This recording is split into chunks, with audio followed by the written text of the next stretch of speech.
വർഷങ്ങൾക്ക് ശേഷം ഒരു ഇന്ത്യക്കാരൻ വീണ്ടും ബഹിരാകാശത്തേക്ക് പോയിരിക്കുന്നു. ശുഭാംശു ശുക്ല.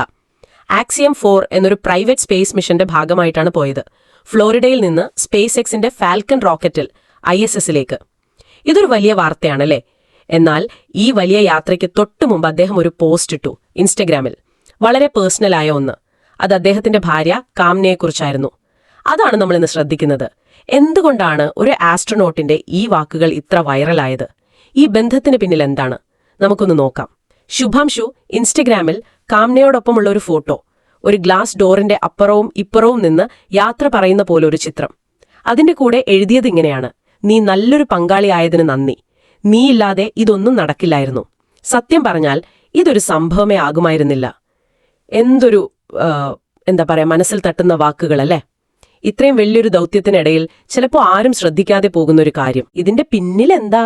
തീർച്ചയായും ഇവിടെയാണ് കാര്യങ്ങൾ കുറച്ചുകൂടി ഇൻട്രസ്റ്റിംഗ് ആവുന്നത്. ഈ ബന്ധം ഇതിന് പതിറ്റാണ്ടുകളുടെ പഴക്കമുണ്ട്.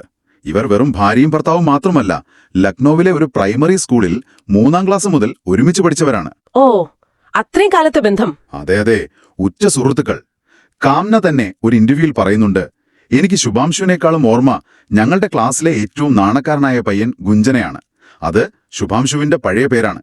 ആ പയ്യനാണിപ്പോൾ ഇത്രയും പേർക്കൊരു ഇൻസ്പിറേഷൻ ആയത് എന്നത് വിശ്വസിക്കാൻ പറ്റുന്നില്ല.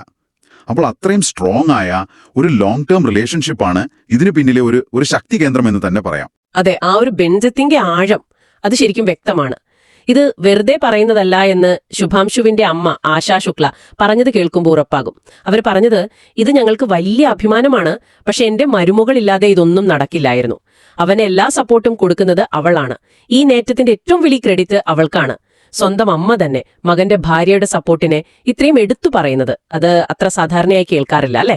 അത് ആ പിന്തുണയുടെ ഒരു പ്രാധാന്യം കാണിക്കുന്നു. ശരിയാണ്. ഇത് വളരെ പ്രധാനപ്പെട്ട ഒരു കാര്യത്തിലേക്കാണ് വിരൽ ചൂണ്ടുന്നത്.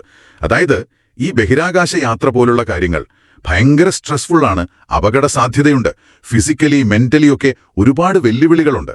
അങ്ങനെയുള്ള ദൗത്യങ്ങൾക്ക് പിന്നിൽ ഈ പറയുന്ന വൈകാരിക പിന്തുണ, ആ ഒരു ഇമോഷണൽ സപ്പോർട്ട്, അതെത്ര വലുതാണ് എന്നതിന്റെ ഒരു നല്ല ഉദാഹരണമാണിത്.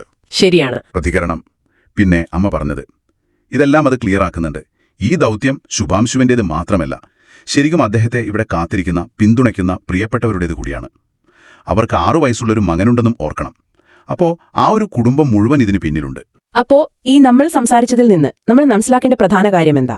ശുഭാംശു ശുക്ലയുടെ ഈ ചരിത്രപരമായ നേട്ടം, അതിനു പിന്നിൽ ഹൈടെക് സാങ്കേതിക വിദ്യയും വർഷങ്ങളുടെ കഠിനാധ്വാനവും മാത്രമല്ല, അദ്ദേഹത്തിന്റെ ഭാര്യ കാംന കൊടുത്ത ആ ഒരു ഉറച്ച പിന്തുണ, അതും ഒരു പ്രധാന ഘടകമായിരുന്നു. സ്കൂൾ കാലം മുതലുള്ള ആ ഒരു സൗഹൃദം, ആ ഒരു വിശ്വാസം, അത് നൽകുന്ന ഒരു ശക്തിയുണ്ടല്ലോ, അതെത്ര വലുതാണെന്ന് അദ്ദേഹത്തിന്റെ വാക്കുകളും അമ്മയുടെ വാക്കുകളും നമ്മളെ ഓർമ്മിപ്പിക്കുന്നു. തീർച്ചയായും. ഇവിടെ നിങ്ങൾ ഓർക്കേണ്ട ഒരു ചിന്തയുണ്ട്.